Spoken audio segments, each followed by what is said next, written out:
All right, for this chapter study, we're going to talk about intervals. Intervals are the way that we name the distance between two notes. Now, if it's a short interval, if it's a long interval, there'll be a certain name for that jump between the two notes. Okay, we're going to start off with the smaller intervals and we'll end off with a larger one that will go all the way to an octave for this. Okay, now let's start off with number one, and we're going to talk about minor seconds. Okay, a minor second is just a half step. So let's say if I were to go for number 1A, if I were to go 4 to 5 on my 6th string, that's a G sharp to an A, and that's a half step. Okay, now if we play both these two notes at the same time, you're going to hear a big crunch in there because these notes are so close, but if I hit my 4th fret on the 6th string and my open 5th string, that's a minor second played at the same time. So here's separate, and then here's same time. Okay, let's take it to the next one. We're going to do a G and an A flat on the 4th string, which would be my 5th and my 6th fret. Okay, now I'm going to hold that G with my pinky on the 5th fret 4th string, and I'm going to grab an A flat on my 1st fret on the 3rd string. That's a minor second, splitting it between these two strings. And you're going to notice there is a stretch involved in some of these. Okay, for the next one, we're going to do a C and a D flat. That's my 1st and 2nd fret on the 2nd string. And if I play both these notes together, I'm going to grab the note C on my 5th fret 3rd string, and then my D flat on my 2nd fret on the 2nd string. That's the sound of a minor second. And you're going to notice, depending on the strings we're on, that might dictate the stretch. With our 3rd and our 2nd string, the way the guitar is tuned, that stretch is going to be a smaller reach than our one we did right before with our 4th and our 3rd string. Okay, let's take it to number 2. Now we're going to do a major second. A major second is also called a whole step, and that's going to be 2 frets basically if we were on one string. So if I do a G and an A on my 6th string, that'd be my 3rd and my 5th fret. Now if I hit that G in my open A string, my open 5th string, that would be the sound of a major second played at the same time. Okay, for the next one, we're going to do an E and an F sharp on the 4th string. That's a 2 and a 4. Okay, now to play both these notes together, I'm going to grab my E on the 7th fret on the 5th string, and then my F sharp on the 4th fret 4th string. And that's the sound of a major second at the same time. Okay, one more. Let's do a B flat and a C on the 3rd string. We're going to do the 3rd and the 5th fret. Okay, now I'm going to play both these notes at the same time by having my 3rd fret on the 3rd string with my ring, and I'm going to grab the note C on my 1st fret 2nd string, and that's what a major second looks like on these two strings. Okay, let's take it to number 3. Now we're going to do a minor third.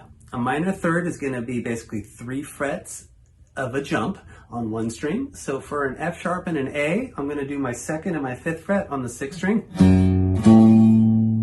Now to play them at the same time, I'm going to play my F sharp on that 2nd fret 6th string, and then my open 5th string. And that's the sound of a minor third.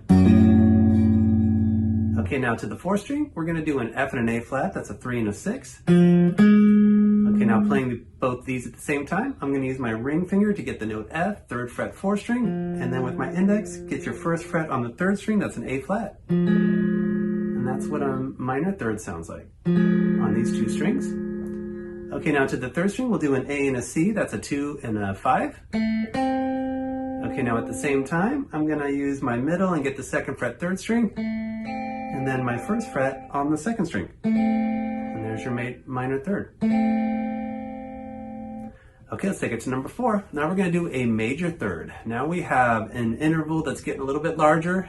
From our F to an A on our 6th string, that would be our 1st fret up to our 5th fret. That's a major third. Now if I play both these together, I'll hit the F on my low 6th string on the 1st fret, and then just hit your open 5th string. And that's the sound of a major third. Also real popular thirds are great for harmonies too, instrumentally or vocally too. Okay, now for an E and a G sharp on the 4th string, it's going to be a 2 and a 6.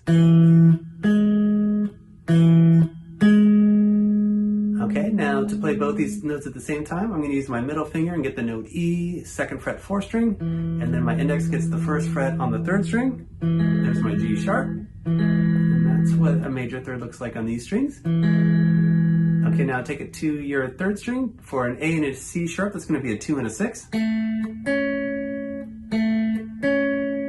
And at the same time, that would just be my 2nd frets both on my 3rd and 2nd string.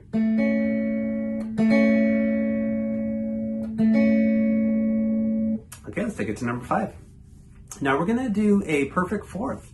A fourth is going to be, again, we're getting larger inner intervals. So for an E and an A, if I go on my 6th string open to 5, that's the sound of a perfect fourth. And then at the same time, if I just hit my open 6th and 5th string, that's the sound of a perfect fourth together. Okay, now to do it on our 4th string, we'll do a G and a C. We'll go 5 to 10.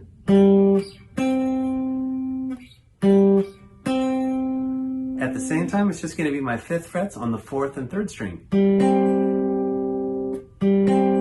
That's perfect fourth. Okay, now on my 3rd string, I'm going to do a B and an E. That's a 4 and a 9. Now at the same time, it's going to be 4th fret on my 3rd string, 5th fret on my 2nd string. Okay, let's go to number 6. Now we're going to do an augmented fourth, which is also like a diminished 5th. So let's take a look at it. Now if we do an E and a B flat on the 6th string, that would be open to 6. Okay, I want to point out that this interval is also called a tritone. So some of these have a lot of tension on their own. They're also pretty cool sounding, I think. Okay, now those same two notes, if I hit my open 6th string, that's my E and my 1st fret on the 5th fret. On the 5th string, that's my B flat. That's what they would sound like together. So you will hear that tension. That's that tritone sound. Okay, now to the 4th string, we'll go 1 to 7. That's an E flat and an A. Okay, now to play both these at the same time, we're going to do index finger gets the 1st fret on the 4th string, and then middle gets the 2nd fret on the 3rd string. And that's your tritone. Okay, now on the 3rd string, if we do an A and an E flat, we'll go 2 to 8. And then to play both these notes at the same time, notice this different shape. It's going to be a 2 on the 3rd string with my index, and then with your ring, you can grab the 4th fret on the 2nd string. And there's your augmented fourth, diminished 5th, or tritone, either way you want to call it. Okay, let's take on over to number 1 on page 2. We're going to do a perfect 5th. Perfect 5ths are also what we have in our power chords. When you see an E5, it's telling you they want a root and a 5th kind of sound. So that's what a perfect 5th sound is going to be like. Let's do an E and a B on the 6th string. It'll be open and your 7th fret. Okay, now if we do them at the same time, it's going to look just like your open E power chord, open 6th string, and then 2nd fret on your 5th string. Okay, now let's do an F and a C on the 4th string. That's a 3 and a 10. Now at the same time, it's going to be that power chord shape. It's going to be a 3rd fret on the 4th string and a 5th fret on your 3rd string. That's those two notes at the same time. Now to your 3rd string, we'll do an A and an E. That's a 2 and a 9. And then this power chord shape's got a little bigger of a stretch in it. It's going to be a 2nd fret on my 3rd string, and then I'm going to grab the 5th fret on my 2nd string. Okay, let's take it to number 2. Okay, now we're going to do a minor 6. This interval has a little more tension in it. Okay, now if we do an E and a C on the low 6th string, that'll be an open 8. Okay, now if I play these together, open 6th string and then 3rd fret on your 5th string. Kind of hear that tension there. That's a minor 6. On your 4th string, we'll go 2 to 10. That's an E and a C. Same notes, just an octave higher. And then to play these at the same time, I'm going to do kind of like it's almost like a power chord, but a little bit larger, I guess. So index is on the 2nd fret 4th string, and then with my pinky, I grab the 3rd fret on the 3rd string. I'm sorry, 5th fret on the 3rd string. Okay, I also want to point out, instead of grabbing the note C here, I can grab it on the first fret second string, so I would just skip a string. I could also play it that way. Okay, now let's do a B and a G on the third string. That's a 4 and a 12. These two notes, I'm gonna hit my 4th fret on the 3rd string with my index, and then I'm gonna grab the 8th fret on the 2nd string with my pinky. Okay, now that G is also my 3rd fret on the 1st string, so I can just skip a string and play it like that too. Okay, let's take it to number 3. Now we're gonna do major 6. Okay, if I go an E to a C sharp on the 6th string, that'd be an open and a 9. Okay, now if I play both these notes at the same time, I'll just hit my open 6th string and then I'll hit my 4th fret on the 5th string. That's the sound of a major 6. Okay, now on your 4th string, if I do an E flat and a C, that's a 1 and a 10. Okay, now to play both these notes at the same time, I can stretch and do 1st fret on the 4th string to a 5th fret on the 3rd string, or just use, let's say, my middle and my ring finger and just get my 1st fret on the 4th and 2nd string and just skip that string. And then you'll see like these are really cool guitar shapes right here. Probably even more popular, those same fret shapes for our 6th. Okay, now to your 3rd string, if we do an A and an F sharp, that's a 2 and an 11. Okay, for this one, we have a couple options. We could do a big old stretch and do a 2 to a 7 on our 2nd string.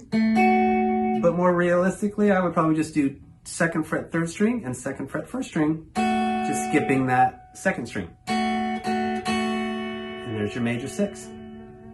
Okay, let's take it to number 4. Now we're gonna do a minor 7th. So we're almost up at an octave right now. We've just got a couple more to go. Okay, now from an E to a D, that'd be an open 10 on your 6th string. Okay, now to play these at the same time, open 6th string and 5th fret on your 5th string. That's the sound of a minor 7th. Okay, now if we do an E and a D on the 4th string, that's a 2 and a 12. Okay, now to play these at the same time, we could have a really big stretch, 2nd fret 4th string to 7th fret 3rd string. But might want to just check into hitting our D on the 2nd string on the 3rd fret and skipping that string. Okay, now for the 3rd string, if we go 2 to 12, that's an A and a G. And at the same time, I'm just gonna do 2nd fret 3rd string, 3rd fret 1st string and skip that string. And then notice too, for some of these, when I'm skipping a string, I'm probably gonna do pick and just use my middle finger, or you could use your ring too, but I am doing pick and fingers to get these two notes at the same time. Okay, let's take it into a major 7th. Major 7th's a cool interval, it's got a lot of tension in it. If we do an E to a D sharp, that's an open 11 on our 6th string. Now hit both these notes at the same time, open 6th string, 6th fret on your 5th string. You'll hear that tension. And you're hearing that tension because you're almost up to that note E. That would be the octave. If I go to my 7th fret, so 6th fret, you're gonna really hear that major 7 tension. It's a pretty cool sound. Okay, now on your 4th string, let's go 1 to 12. That's an E flat and a D. Okay, now to play both these at the same time, I'm gonna go 1st fret on the 4th string and then 3rd fret on the 2nd string. Okay, now on your 3rd string, we'll go 1 to 12. That's an A flat and a G. And at the same time, 1st fret 3rd string, 3rd fret 1st string. Okay, for number 6, the last one, we're just gonna do octaves. So octave is the same note, just an octave higher. If we go open to 12 on your 6th string, there's your 2 E's right there. At the 12th fret, the guitar repeats. Okay, now I hear these at the same time. If I just go to my open 6th string and then my 7th fret 5th string, there's your octave. Okay, now on your 4th string, let's go 2 to 14. That's an E to an E. And then we can play both these notes in unison on our 2nd fret 4th string and 5th fret 2nd string. And you're gonna see that's the octave shape. We'll be using that quite a lot. And then this octave shape changes when we're on our 2 lower strings. I just want to point that out. But for the two higher strings, that's our shape. Okay, now on the third string, let's go 12 to 14. That's an A and an A. And then to play both these, it's that same shape. I'm going to go index on the second fret, third string, pinky grabs the fifth fret on the first string. And that's your octave shape for these two strings.